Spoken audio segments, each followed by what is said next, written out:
We got a lot of support from the obstetrician. The first meeting, it was about 2 weeks after the ultrasound, and he obviously had the report, and we went there, and the first thing he said, look, I'm really sorry that this is what's happened. He was very, very supportive, very sympathetic, and he said, I just want to let you know, he said, that whatever decision you make is fine with me, and he said, I'll be as supportive as I can as to how you want this to progress. And Anna said, well, we still want to go through with the pregnancy. He said, fine, so that's fine. And she said, we still want to have the baby. And he said, well, that's fine. And she said, so can we have whatever we had intended to have? He said, yes. He said, that's fine too. He said, you know, he said, you can have whoever you want there. You can have your family.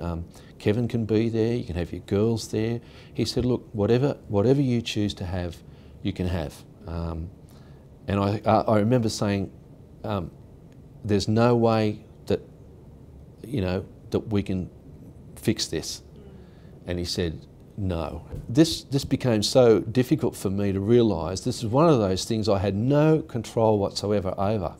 And it wasn't, the time factor was really significant for me because I was so used to getting things done in a period of time that could be seen, you know, like in a day or an hour or a week. I had to look at this problem and say, I can't do anything about this at all, and we've got to wait this period of time, months and months and months, and at the end of this exercise, I've got no control. And I felt really useless. I felt completely and utterly useless. I thought, you know, I should be able to fix this. I'm supposed to fix this. This is my job, you know. That was really hard. Well, as the weeks rolled by, to hear the reaction from a whole range of people and how diverse that reaction was. We had people who would say, oh, I'm really sorry to hear that. How are you going to cope? Or did you consider, why don't you have an abortion? You know, that sort of response. Another one was, look, that's really sad news. You know, is there anything we can do? You know, is there something we can do for you? I looked at the time going forward and thought, you know, we're just going to have to function as normal because nothing's going to happen. There's nothing we can do. We've got to basically let nature take its course. The only thing we can possibly do is to try and retain the strength to keep this going, to try and support each other, to see if we can get emotional support from whatever source is available. Because as the time moved on, my trepidation grew, and it became very difficult as everything, you know, as the time period came closer and closer. It became almost all-consuming. You know, I wake up in the morning and the first thing I thought was, it's getting closer. And every time I had a thought during the day, it was about, what are we going to do?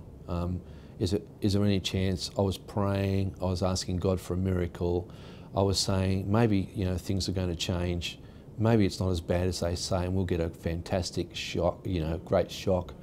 But it kind of every waking moment, I think it was very difficult for me to concentrate on my work. It was difficult for me to have any kind of free time, in the sense my mind was just clogged with thoughts, and I felt so anxious. I was filled with anxiety.